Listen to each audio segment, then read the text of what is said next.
Muy bien, queridos hermanos. Estaba ahorita hablando con el pastor Andrés y decíamos que realmente lo que hemos hecho es un poco ahondar mucho más en el tema que tiene que ver con el Día del Señor y hemos agotado todas las posibilidades. Así que aún el mismo tema.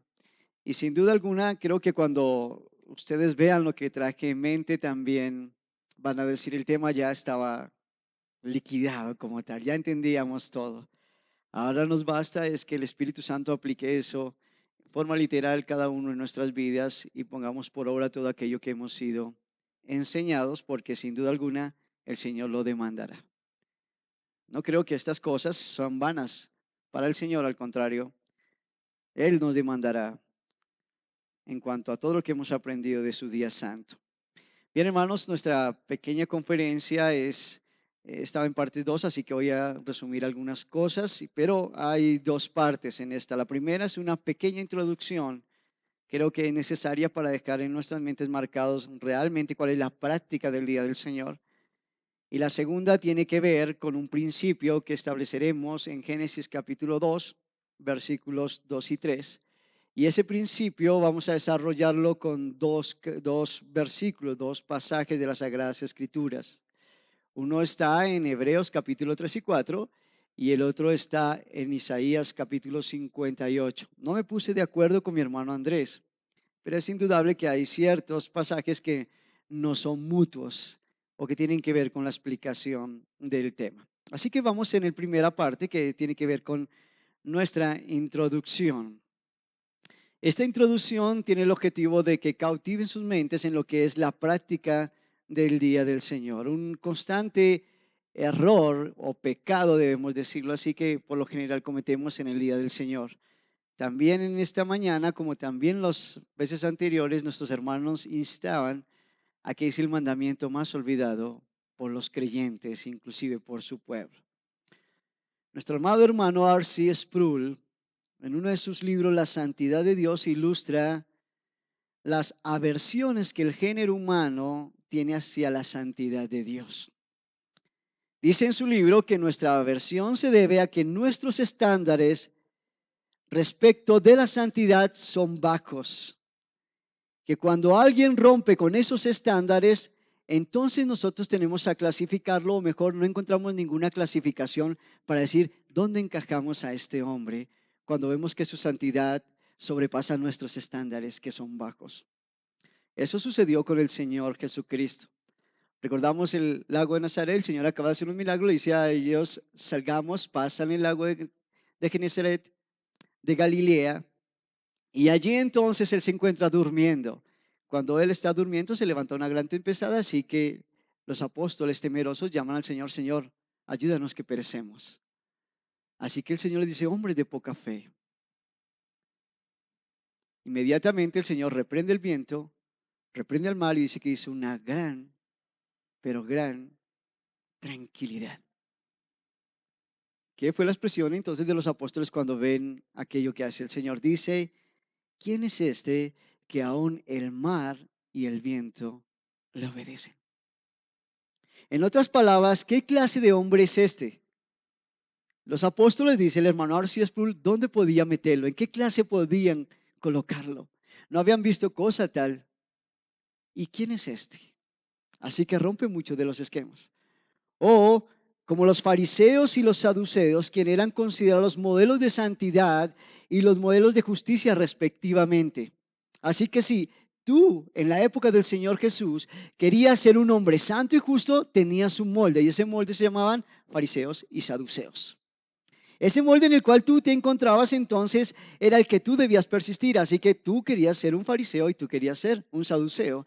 Nuestro hermano el apóstol Pablo, dice que él era fariseo de fariseos, realmente observaba la ley, pero que inclusive esas cosas las tenía por basura porque entendía acerca de lo que el Señor le había librado, a lo que el Señor le había llamado. Pero lo interesante aquí es que llega la persona de Cristo Jesús y cuando los hombres ven la predicación y la vida del amado Salvador y la comparan con los de fariseos, dice que lo escuchaban de buena gana porque no era como ellos.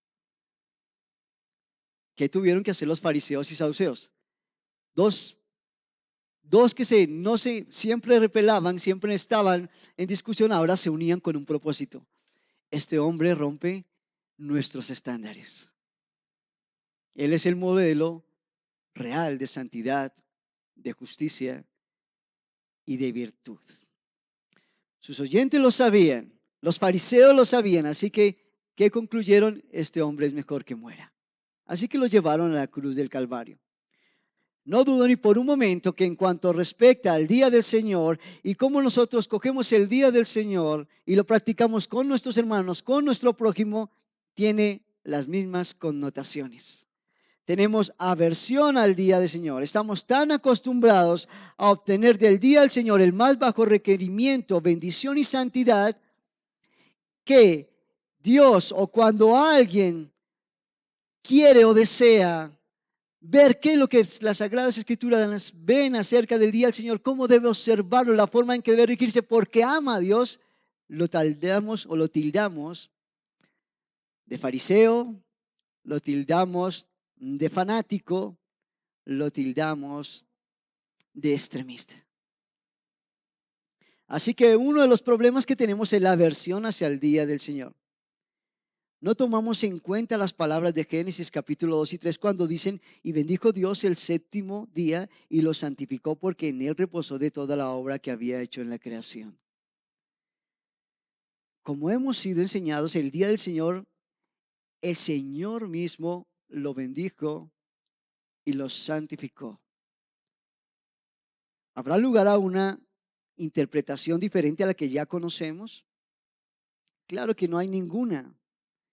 El propósito de este día en especial, de acuerdo a las palabras del Señor, es bendecirlo y santificarlo. Porque si observamos lo dicho por el Señor en Marcos capítulo 2, versículo 27, el día de reposo fue hecho por causa del hombre.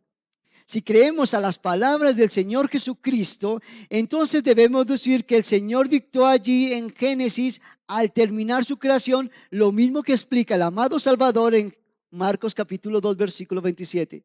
Y así lo dice uno de nuestros hermanos, el hermano Brian Edward, en su libro Los 10 Mandamientos para hoy, con el cual estoy de acuerdo y creo que este principio no es negociable. Dice el hermano Edwards: cuando Dios declaró que el universo era bueno en gran manera, o sea, que hace referencia a la creación, significa mucho más que simplemente que era bonito, que era agradable a los ojos. Era perfecto moralmente y en todo lo que Dios creó era moralmente perfecto. Es decir, su creación tenía un propósito por el cual Él la había hecho. Así que todo ello hablaba de la gloria de Dios. ¿Y Dios qué dice? Lo declaró bueno en gran manera. Sigue diciendo nuestro hermano, el séptimo día era una celebración de ese hecho inefable. Era bueno en gran manera. No solamente bueno a los ojos, era bueno en gran manera moralmente. Correspondía al carácter divino cuando inclusive el hombre y la mujer fueron creados. Entonces, el día del Señor tenía una conmemoración inmensa. ¿Cuál conmemoración? La conmemoración, dice el hermano, es una celebración del hecho inefable de que todo había sido quedado para la gloria de Dios. Era bueno en gran manera. Termina diciendo el hermano Edwards: en el atardecer del último día de creación se complació en todo lo que había hecho. O sea que no solamente es una celebración de la gloria, sino es un complacerse en aquello. Así debemos entender entonces que esto fue lo que enseñó el Señor Jesucristo allí en Marcos capítulo 2. Si el día fue hecho por causa nuestra, entonces el objeto de bendición y el objeto de santidad, de lo cual estoy de acuerdo con mi hermano Andrés, no solamente era el día. Porque el que lo santifica y el que dice que es bendito es el Señor. Así que el observar tú y yo este venerable día, estamos declarando que también Dios quiere que tú y yo, como seres creados, en ese día seamos santificados y seamos bendecidos. En otras palabras, cuando tú no estás en el día del Señor, has desechado la santificación que Dios te da a ti como la bendición que quiere otorgarte porque eres parte de su pueblo. Como decía nuestro hermano Andrés, porque eres parte de su pacto. Ese es el entendimiento que debemos tener. Entonces, cuando tú y yo nos congregamos, declaramos que Dios es bendito y santo.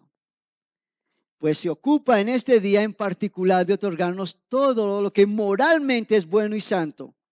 Claro que sí, en la persona de nuestro amado Señor Jesucristo, porque no solamente el día del Señor, sino ser restante necesitamos que todo nos sea otorgado a través de la persona de Cristo.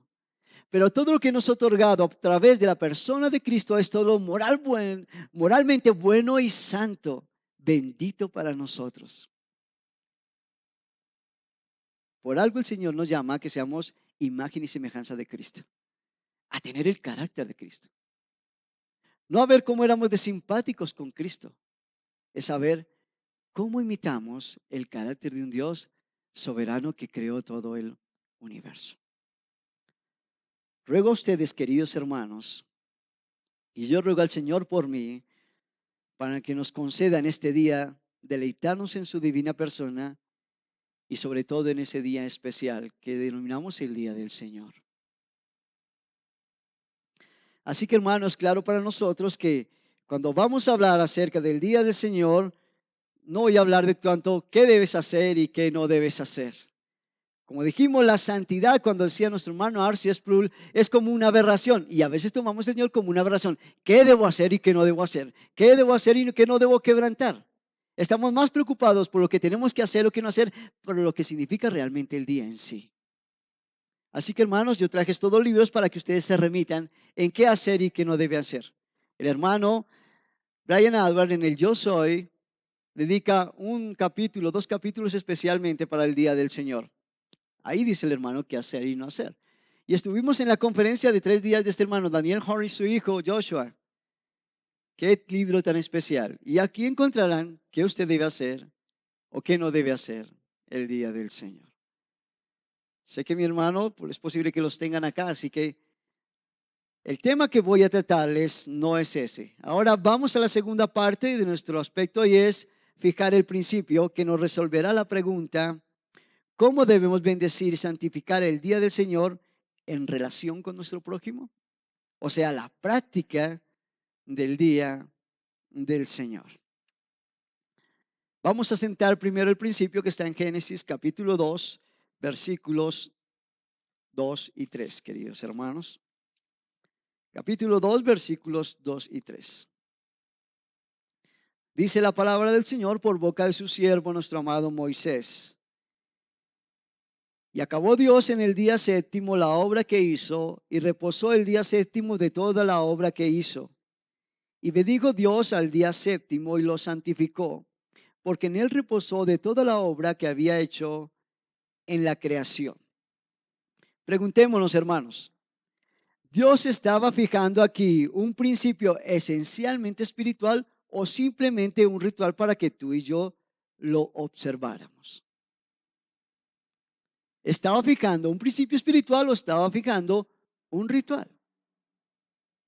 Esa es una buena pregunta que tenemos que hacer para fijar nuestro principio.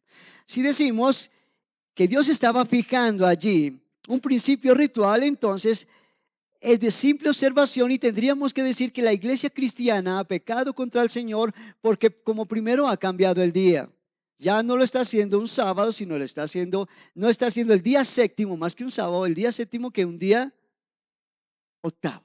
Lo pasó de un sábado a un domingo. Lo está haciendo un octavo día o primer día o lo está haciendo un día séptimo. Ya la iglesia cristiana entonces pecó porque si es un ritual, tenía que hacerlo el día séptimo. Que nuestro calendario sería el sábado.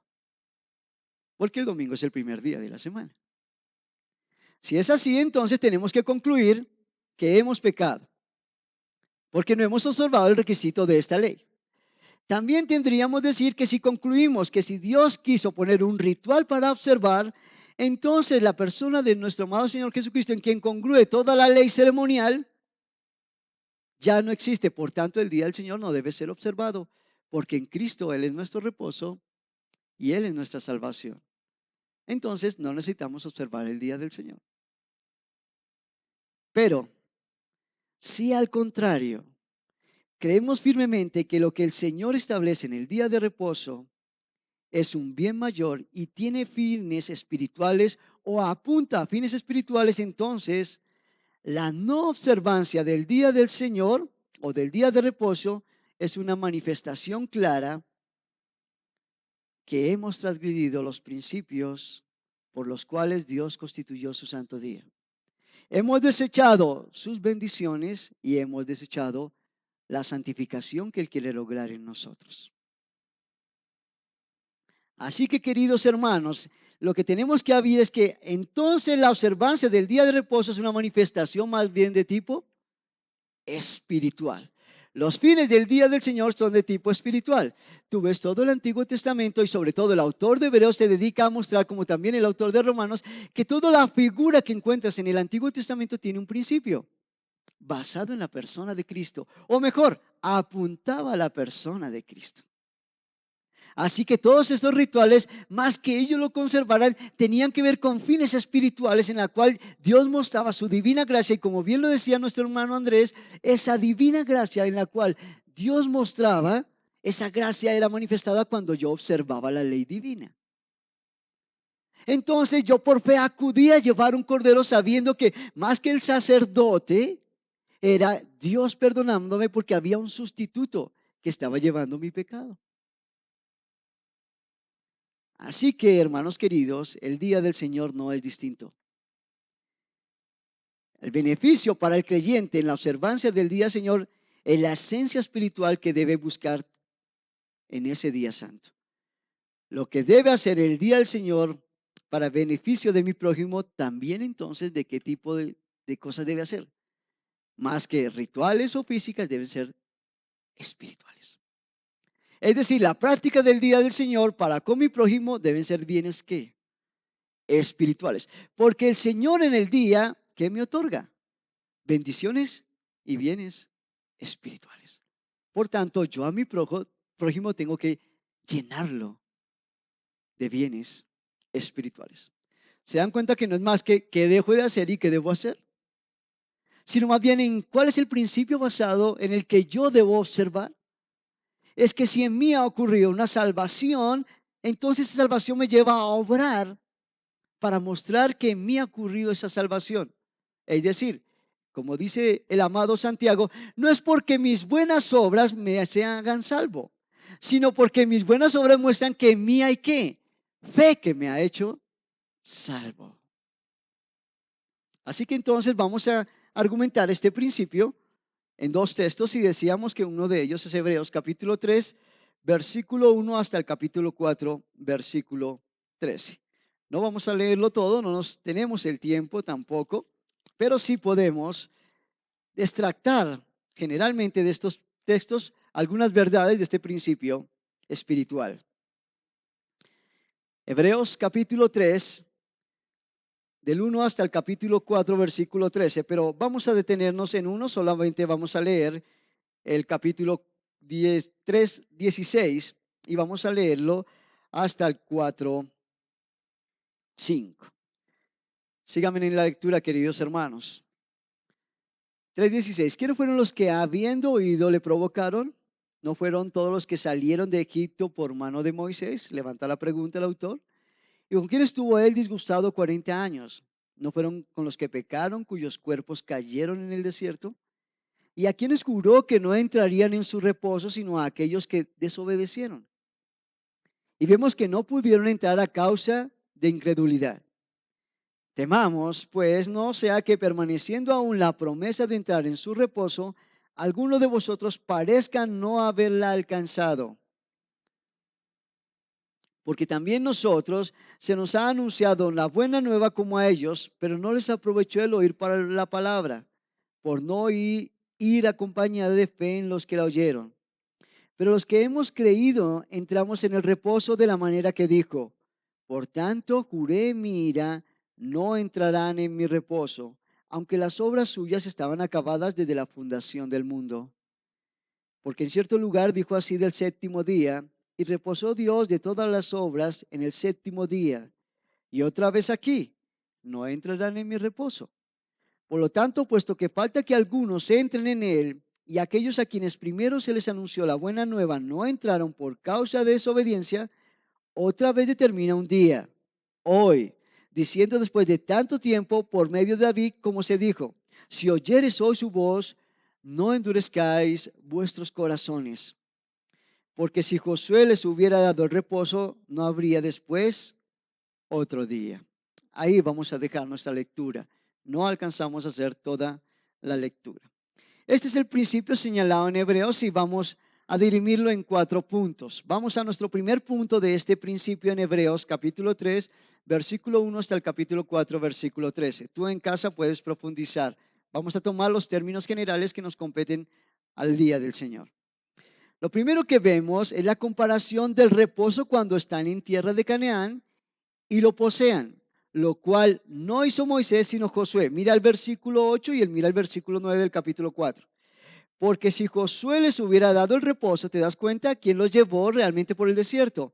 Moisés. Pero ¿quién realmente los llevó a la tierra prometida? Josué. Pero Moisés decía, el Señor os va a llevar a la tierra que fluye leche y miel. Allí tendrás que el reposo de todos tus enemigos. Pero aquí, ¿quién nos entra? Entra Josué, versículo 8. No habrá después otro día. Por tanto, queda un reposo para el pueblo de Dios. Así que hay una comparación entre el reposo que era ir y poseer la tierra de Canaán cuando la tuvieran y cesara la guerra, y había otro reposo que dice que otro día. Si ese reposo fuera el que Dios, el que el pueblo estaba esperando, el pueblo de Dios estaba esperando, entonces no diría que hay otro reposo que están esperando. Mira, ahora compáralo con el verso 1 y el verso 2 del capítulo 4. Que nos dice que aún permanece la promesa de entrar en el reposo eterno de Dios. Mira el versículo 1. Temamos pues no sea que permaneciendo aún la promesa de entrar en su reposo, y aquí está hablando el autor de Hebreos en el tiempo de los hebreos, o sea, muchos años después de que había acudido la entrada a Canaán, y dice, alguno de vosotros parezca no haberlo alcanzado, o sea que hay otro reposo. Versículo 2. Porque también a nosotros se nos ha anunciado la buena nueva como a ellos, pero no les aprovechó al oír la palabra por no ir acompañada de fe en los que la oyeron. Así que hay una comparación de un reposo que es significativo cuando el Dios llevaba al pueblo a la tierra de Canaán, pero ese reposo donde iba a la tierra de Canaán tenía un significado de tipo espiritual. ¿Qué significado? Era el reposo eterno en el cual Dios el Señor quería llevar a su pueblo. Así que los del Antiguo Testamento, nuestros hermanos del Antiguo Testamento, debían observar ese reposo como lo observaba Abraham. Él estaba en la tierra y como decía nuestro hermano y nos recordaba, oye, efectivamente podía decir Abraham, yo me puedo devolver si quería poseer la tierra, porque él estaba caminando por esa tierra como peregrino, en carpas. Pero él que buscaba la patria celestial. Así que los hermanos que iban a entrar a Canaán no debían tener otra observancia diferente. El principio establecido allá era el mismo que tenían nuestros hermanos hebreos.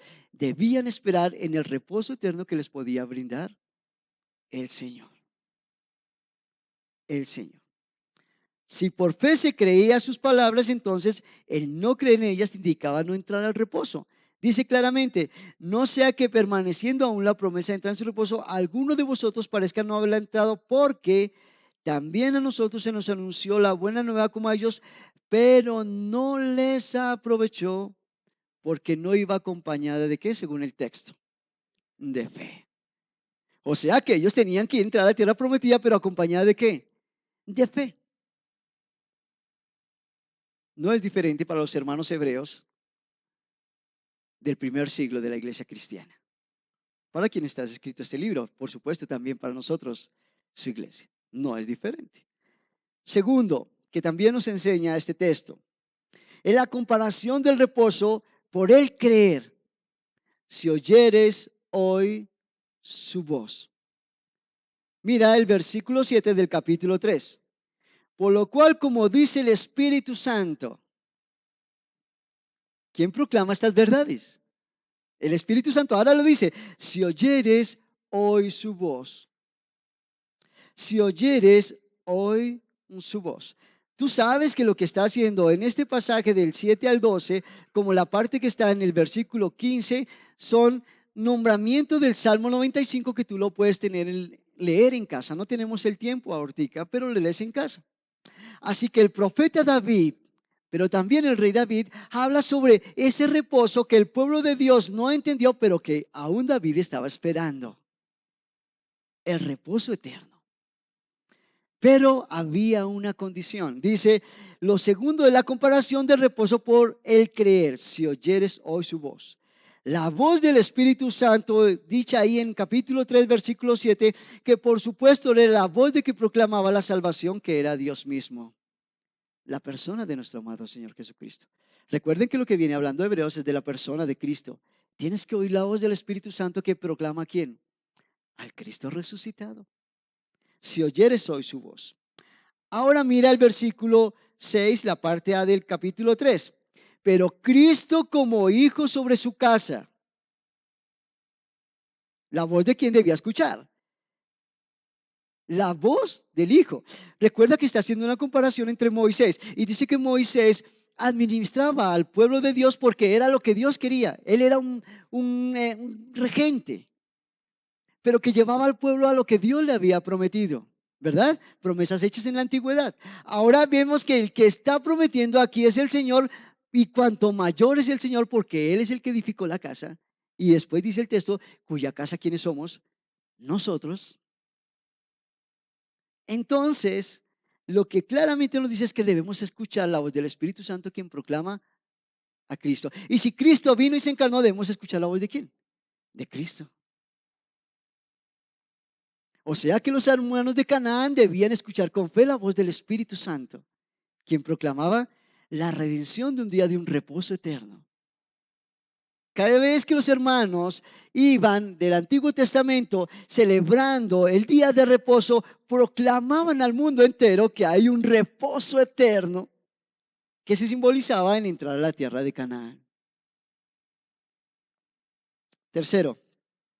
Pero mira la comparación, perdóname, antes de este tercero. Mira la comparación en el versículo 9 y 11. Quiere decir que allí y ahora debían estar con fe, si oyeres hoy su voz. Ahora mira el versículo 9 al 11 del capítulo 3.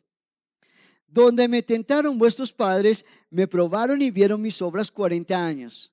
A causa de lo cual me disgusté contra esa generación y dije, siempre andan vagando en su corazón y no han conocido mis caminos. Por tanto, y esto lo dice el Señor, juré mi ira, no entrarán en mi reposo. Algunos dicen que hay una parte simplemente que aquí está hablando de una referencia solo el Antiguo Testamento sin relación a Cristo y a Moisés. Al contrario, estas cosas nos dicen que hay una relación perpetua en lo que está haciendo Moisés con Cristo. Está hablando de la gloria de Cristo en el capítulo 1, 2 y 3 del libro de Hebreos. Pero el capítulo 4 muestra toda la magnitud de lo que Dios obró en la vida de Moisés. Pero cuánto mayor aquellas cosas que Moisés mostraba presentaban a Cristo. ¿No nos dijeron hoy que la peña de Oreb era Cristo?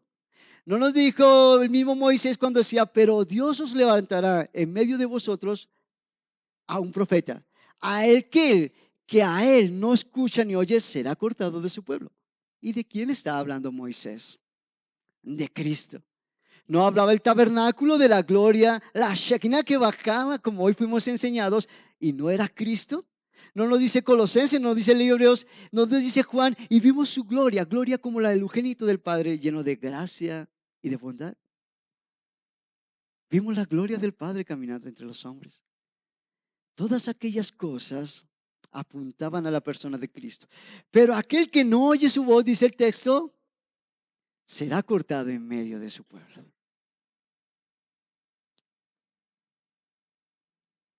Es interesante cuando Dios toma estos textos. Tercer punto respecto a Hebreos capítulo 3 y 4.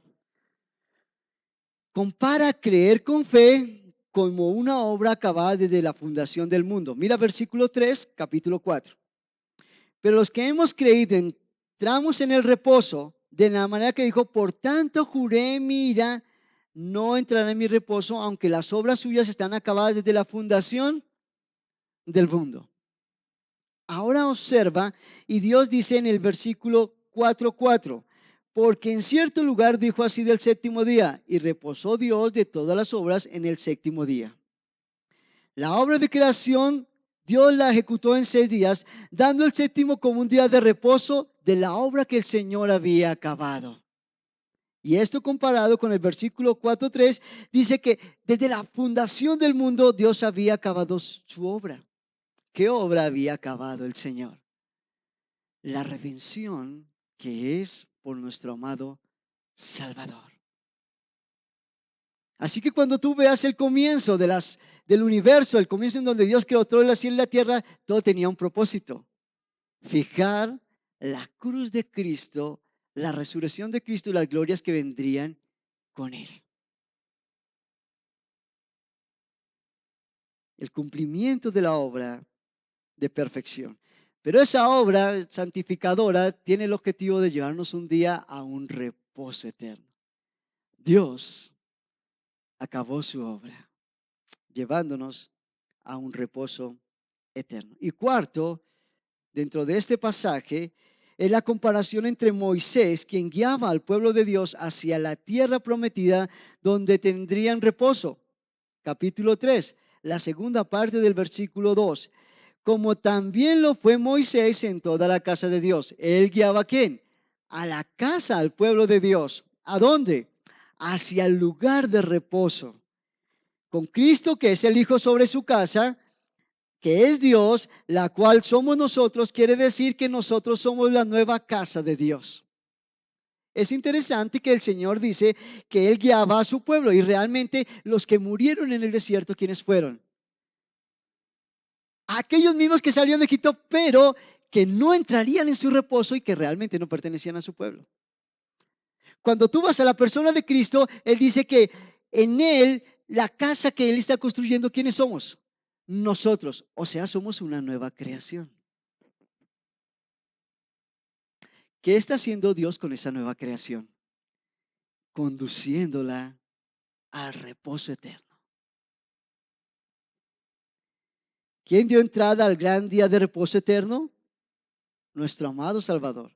Comenzó con la esperanza de su obra en la cruz del Calvario y culminará con su segunda venida y entraremos al reposo eterno. Pero cada vez que el pueblo de Israel conmemoraba el día del Señor, recordaba que un día iba a entrar al reposo eterno. ¿Es diferente para el creyente hoy a la iglesia? ¿Quieres predicarle a tu prójimo qué debe hacer el día del Señor? Congrégate. Cada día que él ve que el domingo es santo para ti, le estás diciendo a tu prójimo, creyente o no, que tú esperas un reposo eterno y que le invitas a que entre a un reposo eterno, a que hagas un pacto con aquel que puede entrar, llevarle al reposo eterno. En este punto entonces debemos concluir que el día de reposo, lo que nosotros denominamos el día del Señor, tiene una connotación espiritual, en entrar en el reposo a la vida eterna al creer por fe en nuestro amado Señor Jesucristo. Es decir, no solo señala la entrada triunfal a la gloria del Padre, sino que señala que también somos redimidos, una nueva creación, la que va a entrar al día de reposo eterno. Es así como la iglesia proclama cada día de reposo que somos herederos de una vida eterna. Ya como Dios concluyó su obra en 6 días y reposó el séptimo, así Cristo ha concluido su obra para salvarnos y llevarnos a un reposo eterno, pues nos ha redimido como primicias. Cada vez que el creyente o miembro de la iglesia no venera este día de reposo, debería tener en claro la exhortación que el divino autor hace en el capítulo 4, versículo 1. Temamos, porque tal vez alguno de vosotros parezca no haberlo alcanzado. ¿Te das cuenta? Porque debes celebrar el día de reposo, porque lo haces con temor y referencia sobre aquel que te ha llamado. Temamos. Así que la práctica lícita en el día de reposo para el bien de nuestro prójimo sería predicarle que hemos sido redimidos y ese redentor se llama nuestro amado Señor Jesucristo, pero debe acudir con él por fe, quebrantando su corazón para que Dios obre en él y quite el endurecimiento de su corazón y su incredulidad. Mira el verso 6 y mira el verso 7 del capítulo 4. Por lo tanto, puesto que falta que algunos entren en él, quienes no sabemos, ¿cierto?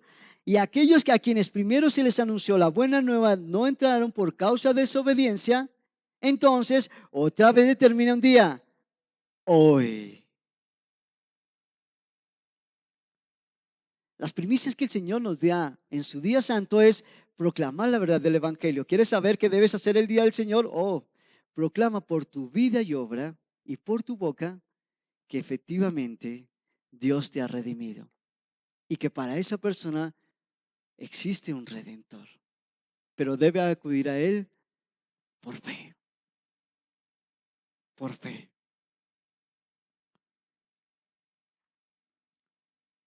Vamos entonces a nuestro segundo capítulo, el capítulo 58 del libro de Isaías. Nuestro segundo texto para argumentar la práctica verdadera del día del Señor y que es un día espiritual.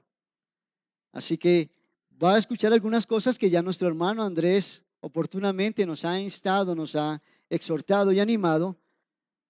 Pero yo no charlé con mi hermano Andrés para decir, hermano, ¿qué pasaje coge usted? Y eso es, veo que el Espíritu Santo es uno.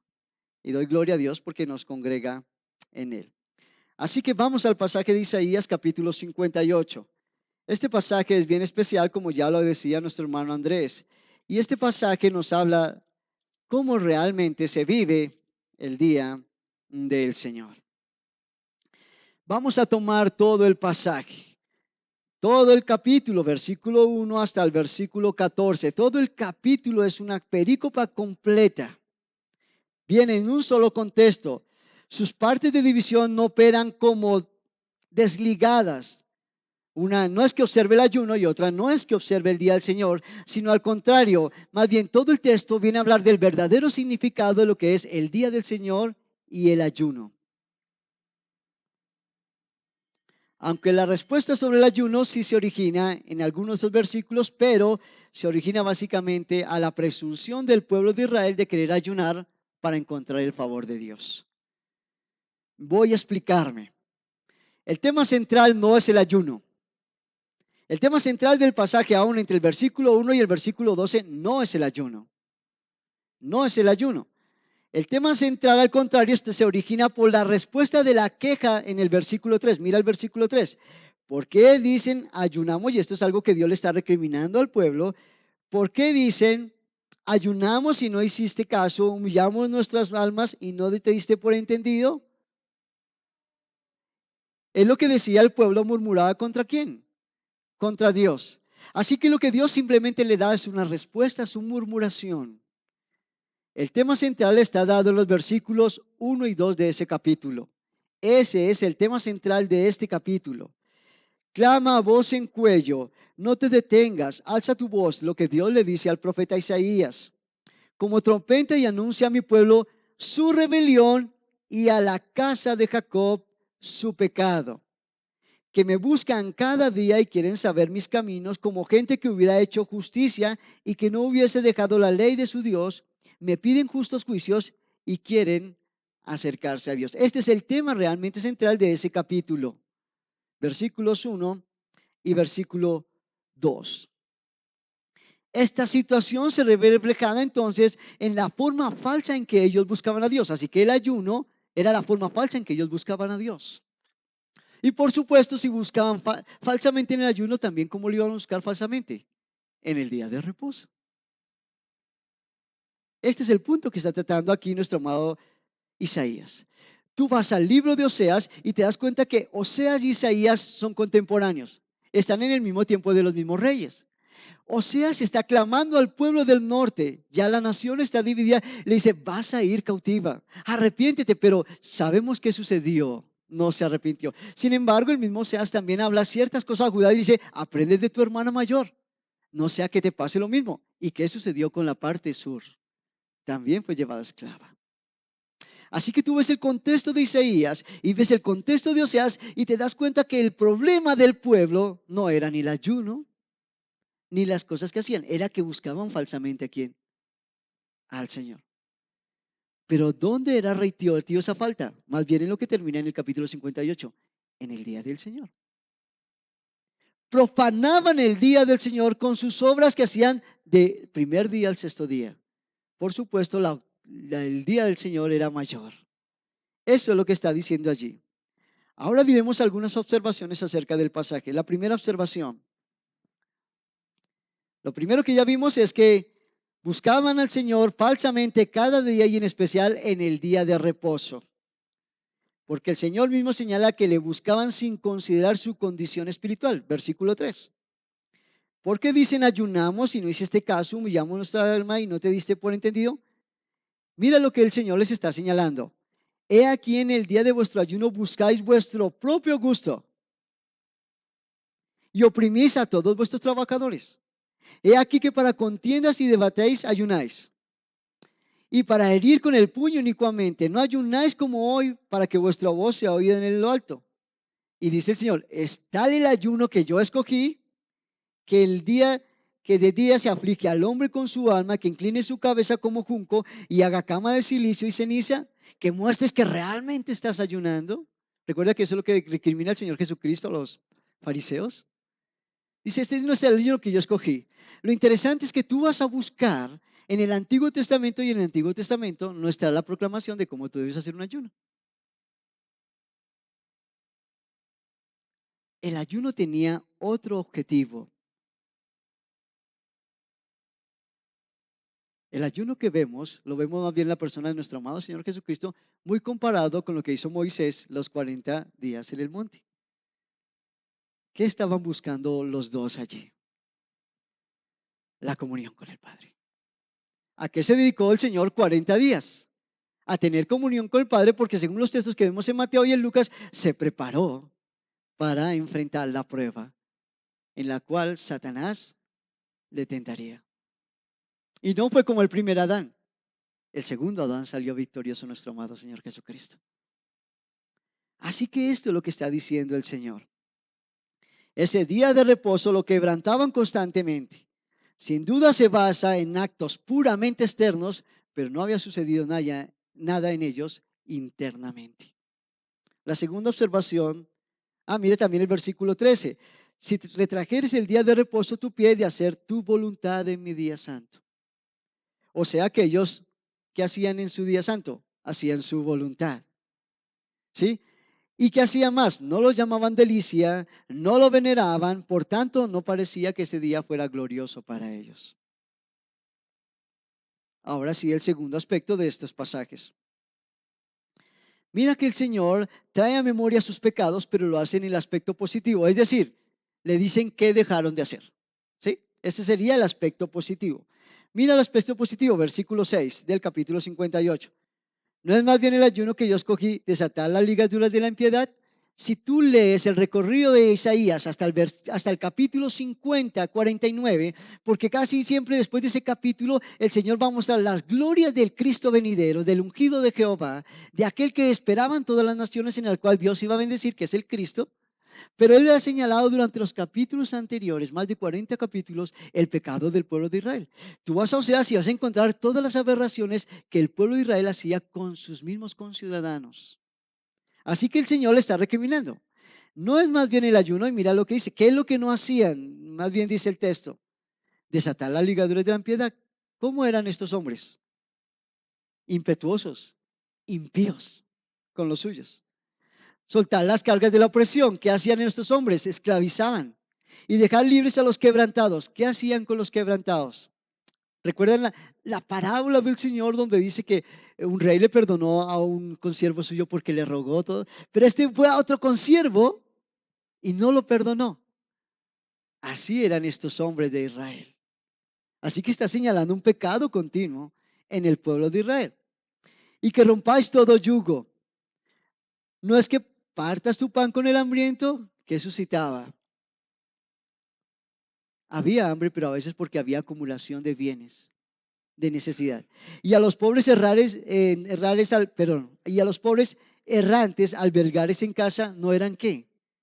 Hospedadores. Que cuando veas al desnudo lo cubras y no te escondas de tu hermano. ¿Qué intentaba entonces el israelita de ese tiempo? Ojalá mi hermano no venga a pedirme nada. Así que le huía inclusive a la misericordia y la bondad de su hermano. Esto nos está diciendo allí. Cuando tú leas estos textos, leas los textos de Oseas y lo compares con versículos como Deuteronomio capítulo 10, Deuteronomio capítulo 15, Deuteronomio capítulo 16, Deuteronomio capítulo 17, Deuteronomio capítulo 27 y 28, te das cuenta que el pueblo de Israel quebrantó toda la ley de Dios. Toda, en toda su extensión. Así que el Señor entonces está en memoria sus pecados, en una forma positiva, pero se los demuestra, han pecado en todo esto. Aunque Dios les prometió muchas cosas fueron temporales, como decía nuestro hermano Andrés, pero muchas cosas estaban en las guías a la persona de Cristo. El pueblo del norte fue cautivo, el pueblo del sur fue cautivo, pero cuando regresaron, ¿qué fue lo que mayor se celebró? La Pascua. Pero después que suscitó, nuevamente el pueblo de Israel cayó en la idolatría hasta la venida de nuestro amado Señor Jesucristo. ¿En qué terminó? En la destrucción del año 70 después de nuestro amado Señor Jesucristo, en la destrucción de Jerusalén, del templo. O sea que eso nunca suscitó. Tuvo que haberse cumplido ¿en quién? En la persona de Cristo. Así que Isaías está hablando de todas las bienaventuranzas que pueden tener cuando se posee el carácter del Hijo de Dios, pero en la persona de Cristo. Tercero, sobre este asunto. Al cumplir los aspectos positivos de la debida observancia de la ley de Dios, el creyente mostraría que en él la salvación ya obró. Mira el versículo 8 y el versículo 9. 8. Entonces nacerá tu luz como el alba. Piensa, no es que hace una obra buena y wow, nació la luz. No, es que haciendo las obras buenas mostrabas que en ti ¿qué hay? Luz. No interpreten más el pasaje. Aunque la gramática nos enseña que ahí no está diciendo que él hace la obra y sale la luz. Él está mostrando que en él hay luz cuando hace las obras que Dios le había determinado. Porque de lo contrario, entonces no hubiera dicho anteriormente que es creer por fe. Si creyeres a Dios, si buscares a Dios, si hicieres. Entonces las obras en sí mismas no es la que mostrarían la luz, sino más bien sus obras mostrarían que en él hay luz. Ese es el punto radical acá. Se mostraba la luz que en él hay, se dejara ver su justicia. Y es interesante que el Señor dice, e irá tu justicia delante de ti, porque eres un hombre justo, mostrarías tu justicia por tus buenas obras. Pero Dios hace una referencia allí a algo que sucedió cuando salieron de Egipto y iban a cruzar el Mar Rojo. Dice el versículo 8, y la gloria de Jehová será tu retaguardia. Estaría atrás. Recuerdan que entre el campamento de los egipcios y los hebreos estaba la gloria de Dios en una columna de fuego. Entonces, ¿qué te dejará ver realmente? ¿Qué significaba esa columna? La guía de Dios en la salvación del pueblo de Israel. Entonces tú mostrarás por tus buenas obras que eres una persona salva. No ha cambiado el tema del Antiguo Testamento. Sigue siendo, ¿por qué? Creyendo en Dios, esperando en Él, confiando en Él. Así que el día del Señor tenía que estar convocado en ese sentido. Él hacía sus obras porque por fe descansaba en lo que Dios podía hacer. Entonces harías mostrar tu salvación. Y eso es lo que quiere significar aquí cuando vemos la gloria de Jehová sería tu retaguardia. Mostrarías por tus obras que eres salvo. Que Jehová es quien te ilumina, que Jehová va delante de ti. Quien Jehová es el que te ha redimido. Versículo 9. Entonces, y solo entonces invocarás y te oirá Jehová. Fíjate que este es un contraste con el verso anterior donde dice, porque me claman y dice Dios, yo no les voy a escuchar. No han contristado sus corazones, me buscan vanamente, dice el versículo 3. He aquí que en el día de vuestro ayuno buscáis vuestro propio gusto y oprimís a todos vuestros trabajadores. No voy a escucharlos. Pero lo interesante de este texto es que dice que si tú muestras por la vida que llevas en 6 días tu justicia, tu santidad y que realmente en ti hay salvación, entonces cuando tú clames a Dios, ¿el qué va a hacer? Heme aquí, dice el texto. Y tú lees ahí. Entonces invocarás y te oirá Jehová y clamarás y dirá él, heme aquí. heme aquí. Si quitares de en medio de ti el yugo del doble amenazador y el hablar vanidad, y si dieres tu pan al hambriento y saciares el alma de la afligida, en las tinieblas nacerá tu luz y tu oscuridad será como el mediodía. ¿Te das cuenta? Es eso antes. No se trata de ir y buscar. Se trata de que si Dios ya hizo una obra en mí, entonces ahora sí puedo hacer la obra que Dios me ha encomendado. Entonces nacerá en mí ¿qué? La luz. Y mostraré por mis obras que realmente Dios me ha llamado. Si tú vas a Mateo capítulo 5, encuentras la misma comparación. Mateo capítulo 5 le está hablando a la iglesia. No le está hablando a aquel que quiere ser parte de la iglesia, sino a la iglesia, a aquellos que ya han sido redimidos por la sangre de Cristo. Y tú vas a Mateo capítulo 5, encuentras que un pobre de espíritu está ensimismado en su vida por la miseria de su espíritu al ver cuánto ha pecado contra Dios. Mira su misma debilidad, mira como necesitado de Dios. Llora, pero llora hoy el lamento de su podridumbre y la miseria de su alma. Es manso porque ha visto que él mismo está lleno de debilidad. Desea la justicia divina porque sabe que esa justicia divina le puede hacer salvo y no sus propias obras. Se reviste de un corazón puro y santo porque sabe que Dios puede purificarlo y santificarlo. Desea proclamar la paz que puede otorgar Cristo cuando éste perdona los pecados. ¿Te das cuenta? Puedes hacer un estudio de esto y deberíamos hacerlo. La comparación de lo que está hablando aquí Isaías en el capítulo 58 con las verdades eternas, espirituales, hechas en Mateo capítulo 5. Tercero, queridos hermanos, en cuanto a la observancia del día de reposo, incluye las mismas aseveraciones señaladas anteriormente respecto de sus pecados. Porque dice, de hacer tu voluntad. ¿Sí te das cuenta? Ellos hacían ayunos, pero hacían los ayunos de acuerdo a qué? A su voluntad. Y en el día del Señor, ¿qué dice el Señor? De hacer tu voluntad. ¿Ellos hacían qué? Su voluntad. Pero además dice, y no andando en tus propios caminos, ni buscando tu voluntad, ni hablando tus propias palabras. ¿Ellos hacían qué? Su voluntad. En otras palabras, no buscaban a Dios. Buscaban que Dios se uniera a sus planes, no ellos unirse a los planes de Dios.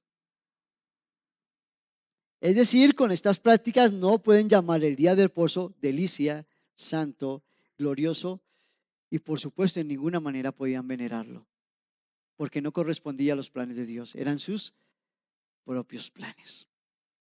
Quinto, el aspecto positivo del día del Señor, si retrajeres tu pie, si retrajeres tu pie, si detuvieres desde tu rebelión, si retrajeres tu pie y detuvieras tu rebelión, si retrajeres tu pie y retuvieras tu injusticia, si retrajeres tu pie y buscaras mi ley, si como el oso busca la miel, tú la buscases, entonces tú lo llamarías delicia, sería para ti santo y un día de celebración para la gloria y la comunión con el Padre. Si retrajeres tu pie. Entonces no es tanto el hacer o dejar de hacer. Es decir, que el Señor clamó aquí y dice, en 6 días ha hecho muchas cosas, pero ¿vienes el séptimo a hacer lo mismo? ¿No sería más bien que en 6 debes hacerlo para que en el séptimo venga y el séptimo ven y te regocijes? Debería ser así. Y sexto,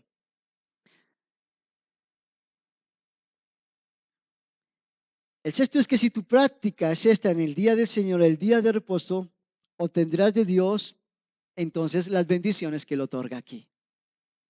Fíjate bien, mira las bendiciones. Ahora el Señor dice, entonces nacerá tu luz como el alba y tu salvación se debe ver pronto. Pero ¿cuándo qué? Cuando tengas tales prácticas de santidad y justicia, de verdad, de buscar mi ley. Ahora dice, Jehová entonces te pastoreará. ¿Te das cuenta? No es antes. No se trata de que tú vas con tus injusticias y dices, Jehová, pastoréame. No, es que si tú estás en observación de aquello que Dios ha demandado como justo, santo, en lo cual te has agradado el día del Señor, sin duda alguna, entonces cuando vayas a escuchar su divina palabra expuesta, la exhortación del hermano, cuando vayas a escuchar acerca de Dios, entonces ten por seguro algo. Jehová te está pastoreando. Te pastoreará siempre, y en la sequía saciará tu alma y dará vigor a tus huesos, y serás entonces como huerto de riego. ¿Recuerdas lo que hace el Señor? Él dice que nos llenará de frutos, pero un día nos pelará para que demos más fruto. Nos pelará. Como el árbol en donde el otoño ya cayó su flores, pero cuando viene el verano, el árbol que realmente es árbol, nuevamente dará frutos. Ese es el punto aquí. Entonces, dice el versículo 12, y como manantial de aguas cuyas aguas nunca faltan, serás bendición para otros.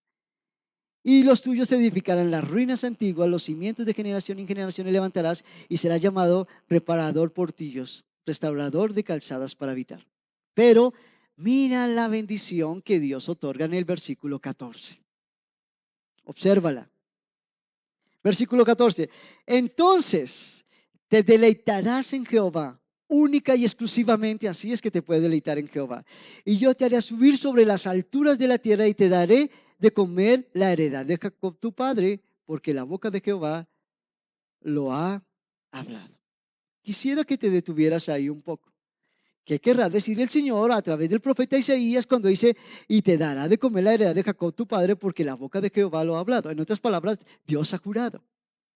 Esta es la misma promesa que Dios hizo a Abraham, la misma promesa que Dios hizo a Isaac y la misma promesa que Dios hizo a Jacob. Y la promesa es, y todas las familias de la tierra serán benditas en ti y en tu simiente. Cuando estas cosas ocurran, ten por seguro algo, te deleitarás en la simiente.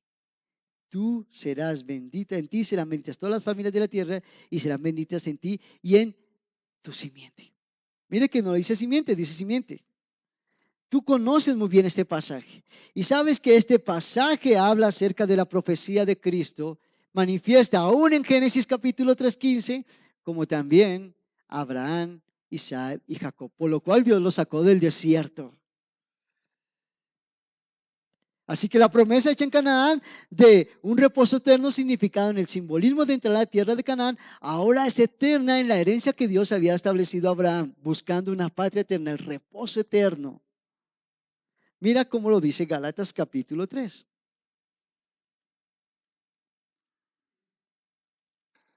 Gálatas capítulo 3. Ya casi acabo, hermanos. Gálatas capítulo 3. Versículo 8. Y la escritura, previendo que Dios había de justificar por la fe a los gentiles, dio de antemano la buena a Abraham, diciendo, en ti serán benditas todas las naciones. ¿Ves? Ahora mira el versículo 11. Y que por la ley ninguno se justificará para con Dios es evidente porque el justo por la fe vivirá. Y la ley no es de fe, sino que dice, el que hiciere estas cosas vivirá por ellas. Versículo 13. Cristo nos redimió de la maldición de la ley, hecho por nosotros maldición, porque está escrito, maldito todo el que es colgado en un madero. Mira la conclusión del versículo 14. Para que en Cristo Jesús la bendición de Abraham alcanzase a los gentiles, a fin de que por la fe recibiésemos la promesa del Espíritu. En otras palabras, entonces, cuando allí se les dice que cuando estás en el día de reposo y tú celebras el día de reposo, una vez en 6 días has trabajado en tu vida en particular, haciendo todo aquello que Dios te demanda con tu prójimo, entonces ese día te dedicarás y Dios dice, te haré heredar aquellas cosas que prometí a Abraham, Isaac y Jacob. Deleitarte en la persona de Cristo, el día de tu reposo eterno. Pero aún cada día de reposo, en Él nos deleitamos. Podemos entonces concluir de Isaías que el dejar de deleitarnos en la ley del Señor cada día de 6 el dejar de confesar nuestras rebeliones cada día de seis, el apartarnos de ellas cada día de seis, el dejar de mortificar nuestro pecado cada día de seis, el no llevar nuestra indefectible o violar cada día del Señor, estamos entonces diciendo, yo no voy a entrar a un reposo eterno. Pero si cada día de seis mortificas tus pecados, cada día de seis tus rebeliones son confesadas, Señor, pidiendo, Él sea, te las perdone, Él sea el que te cure, que te sane. Si cada día de seis buscas su ley como delicia, entonces llegarás al día de reposo y para ti será un deleite. Porque no tendrás acusación delante de Dios. Entonces Dios dice, el Señor Jesucristo, si tienes un problema con tu hermano, deja tu ofrenda, ve y arréglala y después presenta tu ofrenda. Pero ¿cómo podemos llegar al día del Señor cuando 6 días hemos vivido impíamente? Hemos tratado a nuestro prójimo impíamente. ¿Cómo le enseñamos a él que hay un día de reposo eterno si con él he sido tacaño, agorero, miserable, lo he esclavizado? Esto es lo que nos dice cuál es la práctica del día del Señor. Por tanto, en este día que debemos ser bendecidos y santificados por Dios, no encontramos tales beneficios cuando no hemos trabajado en los 6 días anteriores. ¿Cómo bendeciremos o santificaremos a nuestro prójimo si durante esos días lo afrenté, lo esclavicé, lo oprimí, lo desesperé, lo maldije? No apliqué con él misericordia, le hurté, le robé, lo deshonré, le induje a fornicar con mis propios ídolos, le enseñé el fariseísmo, le dije cómo no debe vivir una fe cristiana, codicié sus bienes, codicié sus casas, codicié su esposa. ¿Cómo puedo enseñar el día del Señor a ese incrédulo, a ese creyente, que hay un día de reposo eterno? ¿Ves que no es cuestión solamente del día del Señor? Es cuestión de una semana. Es cuestión de que la santidad se busca progresivamente todos los santos días. Por eso el apóstol Pablo y todos los apóstoles, autores, tanto del Antiguo como del Nuevo Testamento, nos llamaban continuamente a estar examinándonos delante del Señor, orando sin cesar, estudiando, escudriñando las Sagradas Escrituras, mirando qué es lo que nos demanda el Señor acerca de cada día, cómo nos parecemos más a Cristo Jesús. Nuestra oración todos los días debía ser, Señor, ¿qué debo trabajar hoy para parecerme más a tu Hijo, nuestro amado Señor Jesucristo? Ese es el punto. Descarta todo aquello que te impide correr la carrera con paciencia y despójate de todo peso que te asedia. Pon tu mirada en el autor y el consumador de la fe. Míralo de esta manera. Dios te ha dado 2 talentos o 5 talentos. Esos 2 o 5 talentos tienes que trabajarlos durante 6 días para que cuando llegues al séptimo día a regocijarte, a santificar y a ser bendecido por el Señor, quieras tú escuchar estas palabras del Señor. Bien, buen siervo fiel, sobre poco has sido fiel, sobre mucho te pondré. Entra al gozo de tu Señor. Él serán tus nuevas fuerzas ese día. Él será quien te pone para que des más fruto en ese día. Él será el deseado de tu alma en ese día. En Él esperarás el día de tu redención. Sobre todo en ese día lo proclamarás cuando, por ejemplo, participas en la cena del Señor. Él es tu amado a quien deseas ver el día de tu resurrección. De Él es quien deseas escuchar: venid benditos de mi Padre, heredad del reino preparado para vosotros desde antes de la fundación del mundo. Entonces te deleitarás en Jehová. No se trata entonces de hacer qué hacer y qué no hacer. Se trata de reflejar el carácter de Cristo durante 6 días para que el séptimo nos regocijemos. Oremos.